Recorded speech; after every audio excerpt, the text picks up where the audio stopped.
आदाब नाज़रीन, तेलंगाना एक्सप्रेस में आपका इस्तकबाल है। मैं हूं हसन इरफान। सबसे पहले एक नजर आज की हम सुर्खियों पर। वज़ीर आला केसीआर ने वनपर्ती का किया हंगामी दौरा, मुख्तलिफ तरक्याती कामों के लिए रखा संगे बुनियाद। वजीर श्रीनिवास गौड़ ने भी की शिरकत। हुकूमत खवातीन सनतों के क़याम के लिए मजीद 50 से 100 एकड़ अराजी फराहम करने पर कर रही है गौर। यौम खवातीन तकरीब से वजीर बल्दी नज़्म नस्क केटीआर का खिताब।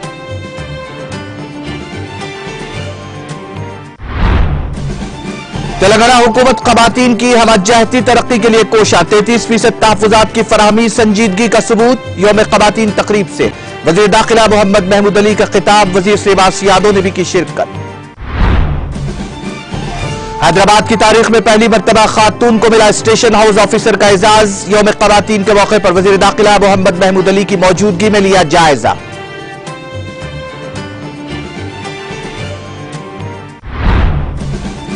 खवातीन को बाइख्तियार बनाने के इक़दामात में केसीआर हुकूमत मुल्क भर में सर फेरिस्त। यौम खवातीन के मौके पर हनमकुंडा में मुख्तलिफ शुबह से ताल्लुक़ रखने वाली खवातीन को पेश की गई तहनीयत। वज़ीर दयाकर राव का खिताब। केसीआर का तेलंगाना हमारे लिए फलाही मॉडल और समाजी बेहतरी लाने में अदा कर रहा है अहम किरदार। रुकन काउंसिल के कविता ने कहा, लोगों के तय मोहब्बत अब हिंदुस्तान के लिए बन गई है नमूना।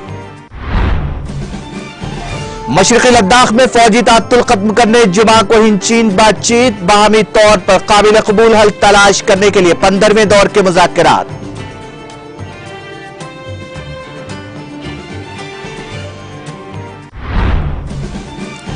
और मजीद पाबंदियां आयद की गई तो गैस पाइपलाइन बंद करने रूस ने दी धमकी। रूसी तेल का बाइकाट करने के आलमी मंडी पर खतरनाक असरात होंगे मुरत्तब।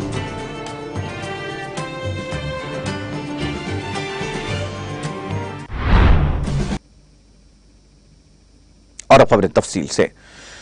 तेलंगाना के वजीर आला के चंद्रशेखर राव ने वनपर्ती जिले के चिट्टियाल में नौ तामीरशुदा मार्केट यार्ड का इफ्तिताह अंजाम दिया। इस मौके पर रियासती वुज़रा निरंजन रेड्डी, श्रीनिवास गौड़, सबिता इंदर रेड्डी, टीआरएस के अरकान असम्बली, अरकान कौंसिल और पार्टी के कायदीन भी मौजूद थे। वजीर आला के चंद्रशेखर राव ने मुख्तलिफ तरक्याती प्रोग्रामों के लिए संगे बुनियाद भी रखा। उन्होंने हमारा गांव हमारा स्कूल प्रोग्राम का भी आगाज किया। वज़ीर आला केसीआर ने नागारम में पार्टी ऑफिस के साथ साथ नौ तामीर करदा कलेक्ट्रेट कॉम्प्लेक्स का भी इफ्तिताह अंजाम दिया। वज़ीर आला केसीआर ने सरकारी मेडिकल कॉलेज के लिए भी संगे बुनियाद रखा।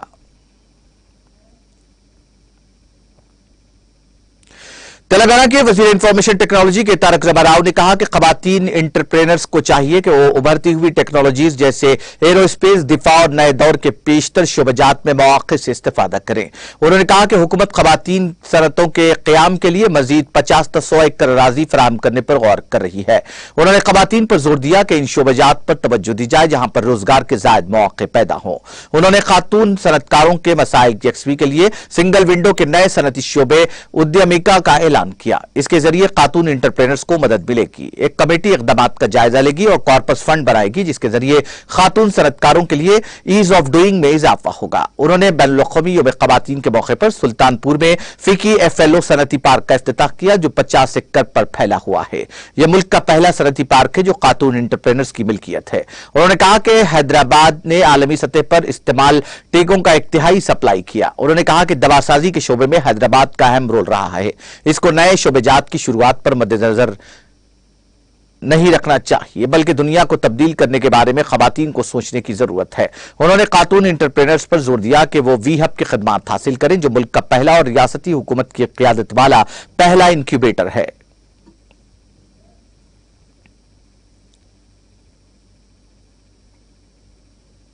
वज़ीर दाखिला मोहम्मद महमूद अली ने कहा कि वज़ीर आला केसीआर की ज़ेर-ए-क़यादत तेलंगाना हुकूमत खवातीन की हमजहती तरक्की के लिए कोशा है और उसका संजीदा सबूत खवातीन को सियासी और महकमजाती सतह पर 33% तहफ़्फ़ुज़ात की फराहमी है। वज़ीर दाखिला मोहम्मद महमूद अली ने कहा कि जो लोग अपनी वालिदा, बहन, बीवी की इज्जत करते हैं वो दीगर खवातीन की इज्जत करना भी जानते हैं। उन्होंने हदीस पाक का मफ़हूम पेश करते हुए कहा कि दरअसल माँ के कदमों के नीचे जन्नत है लेकिन हम स्वर्ग यानी जन्नत कहीं और तलाश करते हैं। वालिदा की खिदमत जन्नत हासिल करने के बराबर है। वज़ीर दाखिला मोहम्मद महमूद अली आलमी यौम ख़वातीन के हिस्से के तौर पर TRS हुकूमत की जानिब से मनाई जाने वाली से-रोज़ा तकारीब के आखिरी रोज इंजीनियर्स हॉल खैरताबाद में मुनक्किदा एक तकरीब से खिताब कर रहे थे, जिसमें मुख्तलिफ शुबह-ए-हयात से ताल्लुक रखने वाली ख़वातीन को तहनीत पेश की गई और उन्हें एजाज से नवाजा गया। इस मौके पर वज़ीर अफ़ज़ाइश मवेशियान तलसानी श्रीनिवास यादव, अरकान assembly M Gopinath, D Nagendra, deputy mayor Srilatha और कॉर्पोरेटर विजय रेड्डी के अलावा ख़वातीन की कसीर तादाद मौजूद थी। ఇద్దరు మహిళ ఉన్నారు 100% అంటే మహిళకు ఇచ్చారు. అది ఏ కార్పొరేట్ అంటే 50% ఇచ్చారు. వకీల్ కార్పొరేట్ ఉన్నారు 50% కార్పొరేట్ లో మహిళ ఉన్నారు, 50% జెంట్ ఉన్నారు. ఇంకో ఆశా వర్కర్ ఉన్నారు, ఆయన సాలరీ జీతం చాలా ఎక్కువ ఇచ్చారు. సీఎం గారు ఏ స్కీమ్ తీసుకొచ్చినా ఉమెన్స్ పేర్లు ఇచ్చారు. తెలంగాణ తర్వాత ఇస్తున్నారు, 100% లేడీస్ పేర్లు ఇస్తున్నారు. ఏ స్కీమ్ పెన్షన్ ఇస్తే హస్బెండ్ వైఫ్ ఉన్నారు, ఓల్డ్ ఏజ్ పెన్షన్ 2000 ఇస్తున్నారు, అమ్మాయి పేరులో ఇస్తున్నారు. సీఎం గారు ఏం చెప్తున్నారు, ఏ స్కీమ్ తీసుకొస్తారంటే फर्स्ट इंपॉर्टेंस लेडीज को इవ్వాలి. ఎందుకంటే अरे हाउस होल्ड रहती है, मगर एक बात हमारे जहन में बैठी हुई है, जितने बैठे पहना बैठे हुए उनके खिदमत करने पर उनके पाँव के नीचे जन्नत होती है. इंसान जब सोचता है और मरने के बाद स्वर्ग में जाए, स्वर्ग ఎక్కడ ఉంది, మీ చేతి కింద ఉంది స్వర్గం. మీకు ఎంత సేవ చేస్తే అంటే అంత తక్కువ ఉంది. రెస్పెక్ట్ ఇవ్వాలి అందరూ. పేరెంట్స్ అంటే फादर भी उन्नारू, मदर भी उन्नारू, और मदर की एक बार रिस्पेक्ट होती, फादर लो అంటే जन्नत का दरवाजा बोलते हैं. भला साहब अल्लाह बाप जो है जन्नत का दरवाजा, माँ के कदमों के नीचे जन्नत है. और जो लोग आज दुनिया में तरक्की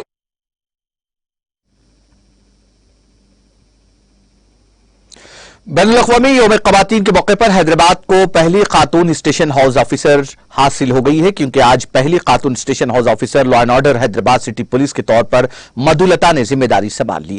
रियासती वज़ीर दाखिला मोहम्मद महमूद अली और कमिश्नर पुलिस हैदराबाद CB आनंद के साथ साथ दीगर पुलिस अहदेदारों की मौजूदगी में उन्होंने ये जिम्मेदारी संभाल ली। इस मौके पर वज़ीर दाखिला मोहम्मद महमूद अली और पुलिस अहदेदारों ने उनको मुबारकबाद पेश करते हुए नेक तमन्नाओं का इजहार किया और बेहतर कारकर्दगी का यकीन जाहिर किया।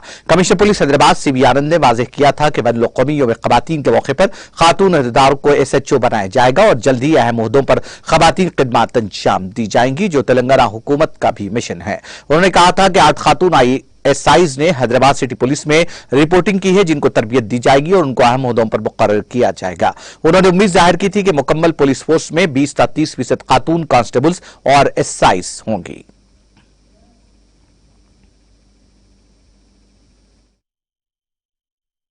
हम भी बनाना चाहते हैं, हमारे पास के ऑफिसर को तेलंगाना भिजाना चाहते हैं कि टीम किस तरह काम करेगी.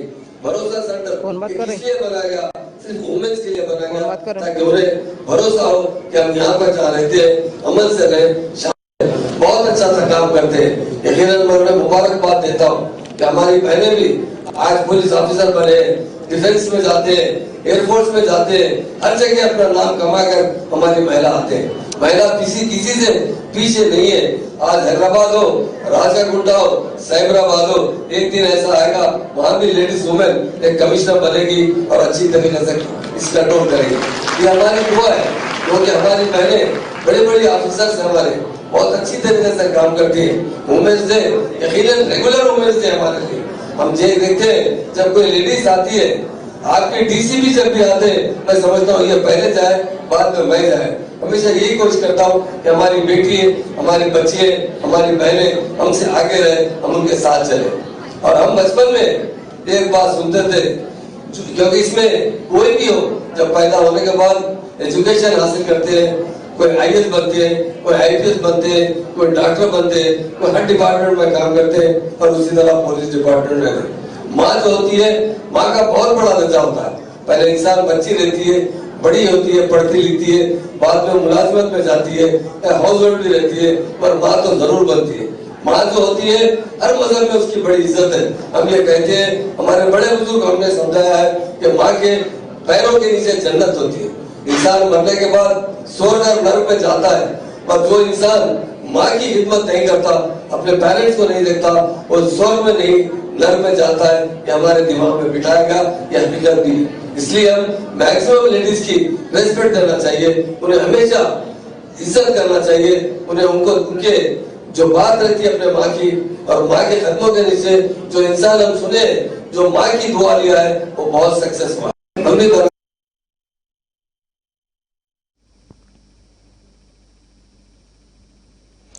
ख़वातीन के आलमी दिन के मौके पर रियासत की हर खातून को मुबारकबाद पेश करते हुए वज़ीर पंचायत राज दयाकर राव ने इस बात पर जोर दिया कि माजी और हाल के हालात का जायजा लें।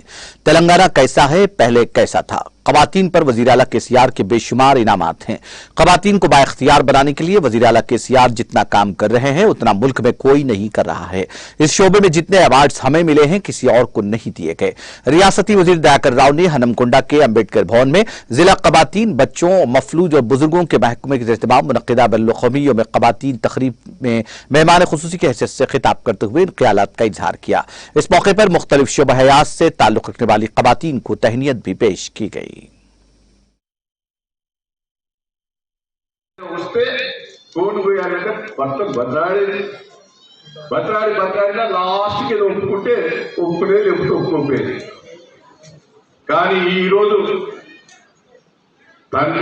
భర్తను బతరాడవలసిన పని లేదు. మా అక్క జిల్లా తగ్గితే మంచిగా డబ్బులు ఉన్నాయి. భర్తే సాయంత్రం పూట అయిందంటే బాగున్నావా, మంచుకున్నావా, నిమ్ములను బతరాడే పరిస్థితి ఉల్టా వచ్చిందా లేదా అని ఒక్కసారి మా అక్క జిల్లాలో ఆలోచించాలి. ఆ భద్రాడు కంటే మీ దగ్గర గౌరవం పెరిగింది, భర్త మీరు గౌరవించే పరిస్థితి వచ్చింది. ఇది ఐకే. ఈరోజు అంగన్వాడీ వర్కర్స్ ఉన్నారు, ఆశా వర్కర్స్ ఉన్నారు. ఇలా తెలంగాణ రాష్ట్రం మన vaccination ఇస్తుండగానే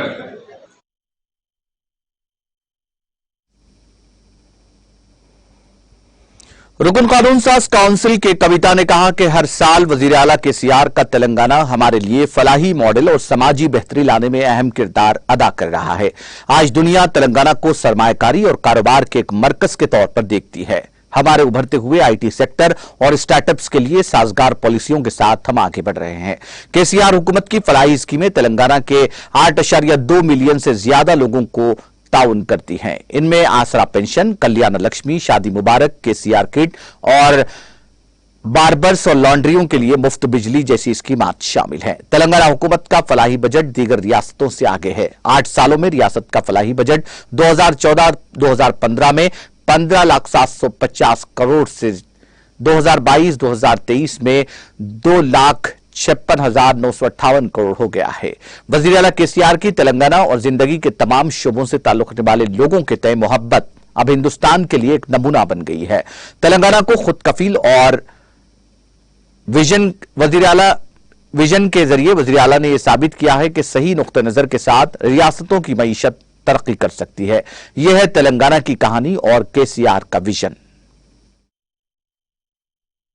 Telangana has, after the formation of Telangana in 2014, our Honorable Chief Minister Garu had taken this policy that we need to reorient and reinvent Telangana, then only a growth is possible.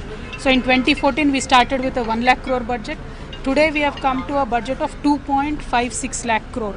So in these 7 years we've made tremendous progress in various sectors. It could be agriculture, it could be water management, it could be IT, industries, any particular sector you take, we've grown tremendously. This is all because of the prudence and the fiscal prudence that has been applied by the Honorable Chief Minister Garu. Because even today in this 2.56 lakh crore budget, our capital expenditure is around 30,000 crores.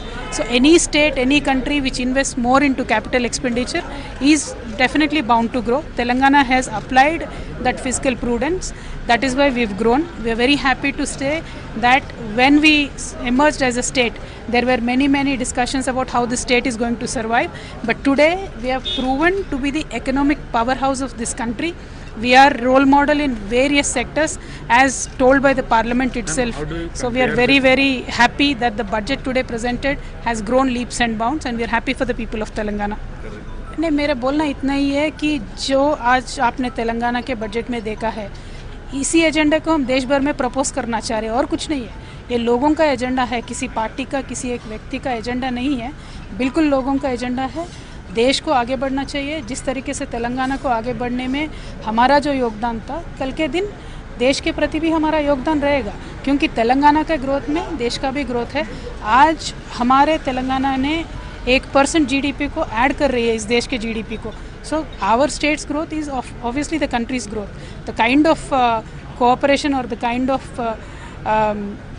growth that Telangana is seeing today, we want the country to see also. So our agenda, our Honorable CM's agenda is also people's agenda. It is not a political agenda.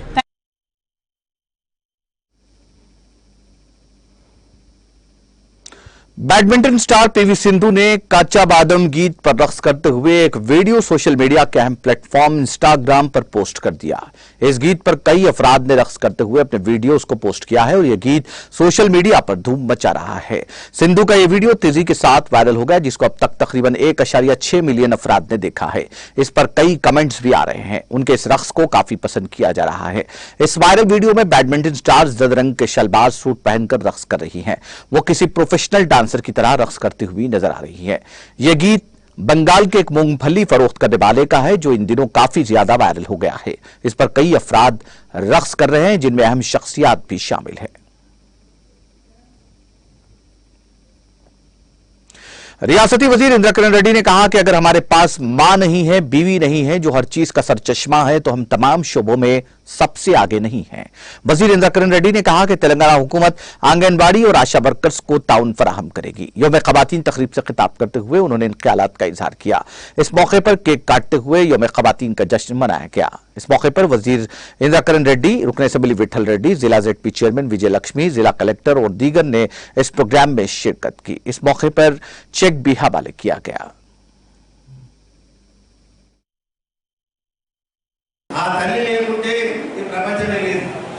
కాబట్టి ఇలా మహిళలకు అనేది గౌరవం ఇచ్చేది నవమాసాలు మోసి కన్న బిడ్డను కన్న కూతురు కానీ కన్న కొడుకు కానీ ఇవాళ 700 కోట్ల జనాభా ప్రపంచంలో ఉంది. 700 కోట్లలో సగభాగం మహిళలు ఉన్నారు. ఈ మహిళా దినోత్సవం జరుపుకోవడంలో ఎంతో ప్రత్యేకత ఉంది. చాలా గౌరవము. ప్రతి ప్రాంతంలో గ్రామ సర్పంచులకు కూడా 50% రిజర్వేషన్, ఎంపీటీసీలు, ఎంపీపీలు, జడ్పీటీసీలు అన్నిటికీ రిజర్వేషన్ ఉంది. ఎమ్మెల్యేలు కూడా రిజర్వేషన్ అడుగుతున్నారు, కానీ కేంద్ర ప్రభుత్వం ఇస్తలేదు. మేము ఎప్పుడో గౌరవించుకునే కార్యక్రమం నిజంగా కూడా తెలంగాణ రాష్ట్రం వచ్చిన తర్వాత మన గౌరవం చాలా పెరిగింది. మనం ఏదైతే ఇవాళ అంగన్వాడీ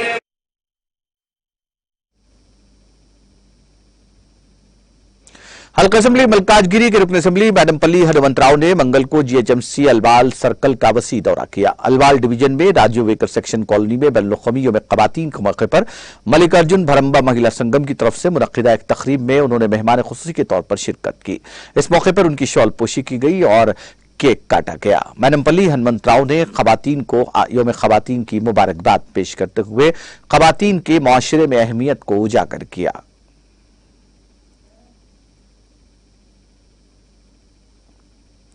रुकन असेंबली जुबली हिल्स से एम गोपीनाथ ने वजीर के टीआर के कॉल पर महिला बंदूक के सीआर की तकरीबात के हिस्से के तौर पर कल्याण लक्ष्मी शादी मुबारक के जुबली हिल्स हल्के के 7वें डिवीजन के 326 मुस्तफिदीन को चेक्स तकसीम करने के लिए यूसुफगुड़ा के एक फंक्शन हॉल में आलमी यौम खवातीन की तकरीब का एहतमाम किया। खवातीन के आलमी दिन के मौके पर इस प्रोग्राम में वजीर श्रीनिवास यादव और रुकन असेंबली एम गोपीनाथ ने तोहफे तकसीम किए और तमाम खवातीन के साथ दोपहर का खाना खाया। साबिक डिप्टी मेयर बाबा फसीहुद्दीन समेत तमाम कॉर्पोरेटर्स, पार्टी कायदीन और कारकुनान ने इस प्रोग्राम में शिरकत की।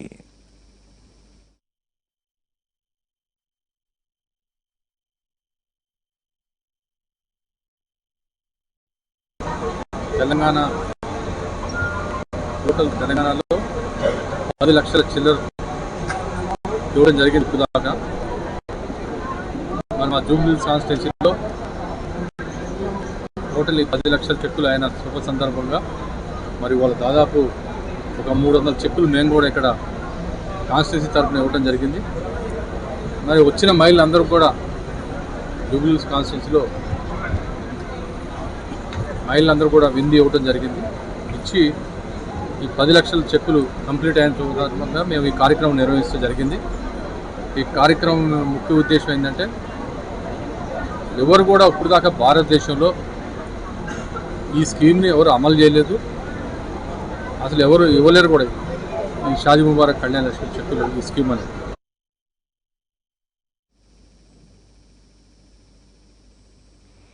हैदराबाद से ताल्लुक रखने वाले मेडिकल स्टूडेंट सलमान और समी जो यूक्रेन में फंसे हुए थे वह हिफाजत घर वापस हो चुके हैं। इन दोनों ने मीडिया से खिताब किया और अपने सबराजमा वक्त के दौरान उन्हें दरपेश तकालीफ से वाकिफ करवाया। इस दौरान इन तलबा के साथ इंडियन एम्बेसी का तर्ज अमल इंतहाई नामुनासिब होने की भी उन्होंने शिकायत की। मेडिकल कॉलेज और हॉस्टल पर 5 फरवरी को यूक्रेनियन बाशिंदों ने हॉस्टल पर फायरिंग की। उस वक्त 300 तलबा बेसमेंट में मौजूद थे, मगर कोई जानी नुकसान नहीं हुआ क्योंकि तलबा ने खाने पीने में मदद की। रेलवे स्टेशन और ट्रेन में हिंदो पाक के तलबा से बराबर बर्ताव किया गया। तलबा के अहम दस्तावेजात कॉलेज मैनेजमेंट के पास ही रह गए। ये दोनों बच्चे अपने अलावा दीगर कई तलबा की मदद किए और अपने साथ वतन वापस लिया। इन तलबा का हुकूमत हिंद और तेलंगाना हुकूमत से मुतालबा है कि उनकी तालीम जारी रखने में हुकूमती सतह पर उनकी मदद की जाए।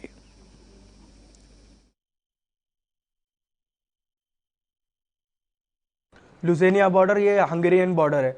हम लोग को बाकी का जितना भी हमारा ट्रांसपोर्ट था ना वो पूरा फ्री कर दी थी गवर्नमेंट, हर किसी के लिए फ्री कर दी थी, वहाँ के लोकल्स के लिए भी, इंडियंस के लिए भी, हर किसी के लिए फ्री ट्रांसपोर्ट कर दी थी क्योंकि लोग को बॉर्डर साइड ट्रैवल करना था। ये सर्टिफिकेट वो सब हमारे कॉलेज में ही है। हमारे पास कुछ सर्टिफिकेट नहीं है, हमारे कॉलेज से कुछ इन्फॉर्मेशन नहीं मिली। आगे की तालीम का हमारे को सिर्फ तेलंगाना गवर्नमेंट और इंडियन गवर्नमेंट से ये अपील है कि जितने भी स्टूडेंट्स यूक्रेन से यहाँ पर आए, अभी तो यूक्रेन के हालात तो ऐसे नहीं है कि वहाँ पर लोग जा पाएंगे और कोई इंडियन पेरेंट्स अपने बच्चों को यूक्रेन नहीं भेजेंगे। अब तो हमारे से ये अपील है कि इंडियन गवर्नमेंट और तेलंगाना गवर्नमेंट से कि जितने भी इंडियन स्टूडेंट्स यूक्रेन से वापस आए वो लोग को यहाँ पे इंडिया में अपनी तालीम कंप्लीट करने का मौका दीजिए यहाँ पर।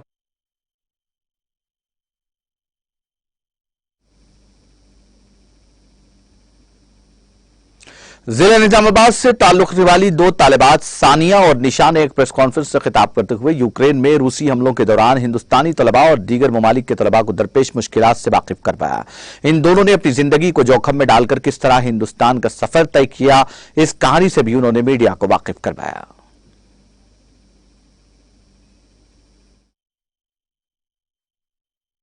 नहीं हो रहा था, हमने तो अल्लाह पर भरोसा किया था। हम हमारी ओन रिस्क पर निकले थे वहाँ से। हमारे वॉलंटियर्स जो थे वहाँ उन लोगों ने बोल दिया कि हमें तकरीबन 11:30 बजे वहाँ पर हमारे हॉस्टल के पीछे मिसाइल गिरी थी।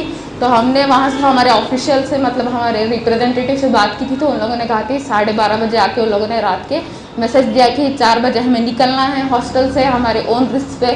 तो हम लोगों ने यहाँ पर तकरीबन 800 to 900 स्टूडेंट्स थे वहाँ पर।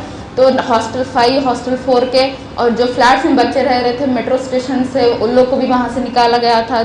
वो बच्चे दूसरी जगह से आ रहे थे।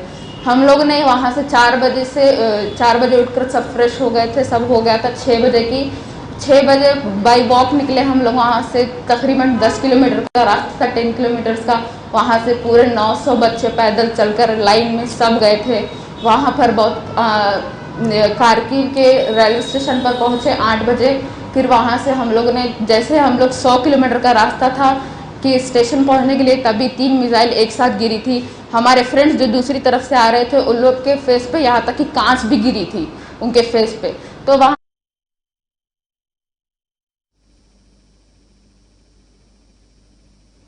जिले नारायणपेट के नरवा मंडल के कलवाल गांव में पेश आए सड़क हादसे में बोलेरो गाड़ी उलट गई, जिसके नतीजे में 2 अफराद हलाक हो गए और 8 दीगर शदीद तौर पर जख्मी हो गए, जिनकी लाशों को महबूबनगर जिला अस्पताल ले जाया गया, जहां उनका पोस्टमार्टम किया गया। पुलिस ने इस जिम्मन में एक मुकदमा दर्ज करते हुए तहकीकात का आगाज कर दिया।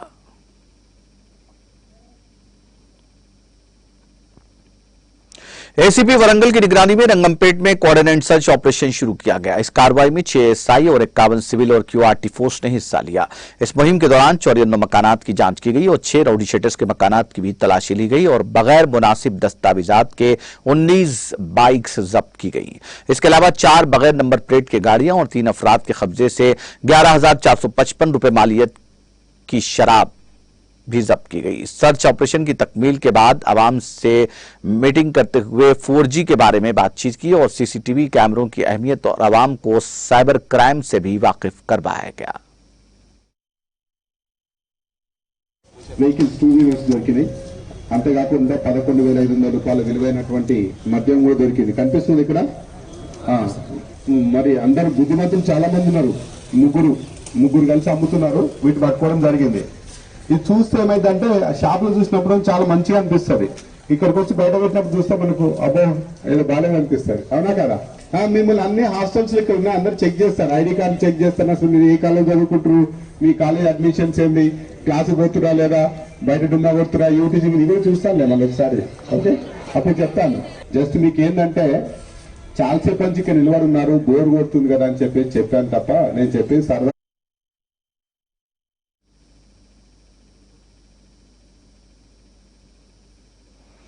आसिफ नगर पुलिस स्टेशन हुदूद में पेश आए एक इत्तेफाकी हादसे में एक शख्स झुलस गया। बताया जाता है कि आसिफ नगर के फिलखाना इलाके में शेख ख्वाजा नामी एक शख्स अपने ससुराली रिश्तेदारों से मुलाकात के लिए पहुंचा, जहां उन्होंने अपनी एक्टिवा गाड़ी में बोतल के जरिए पेट्रोल डाला और बाद अज़ां सिगरेट सुलगाई, जिसके साथ ही उनके हाथों में लगे पेट्रोल से फौरी आग लग गई, जिसके साथ ही ससुराल वालों ने शेख ख्वाजा के जिस्म को लगी आग को बड़ी फुर्ती से बुझाया। इसके बावजूद उनका जिस्म इस आग से झुलस गया। पुलिस आसिफ नगर ने वाक़े की इत्तला के साथ ही ख्वाजा को एम्बुलेंस के जरिए दवाखाने उस्मानिया मुंतकिल किया। शेख ख्वाजा का ताल्लुक काला पत्थर ताड़बंद से बताया गया है।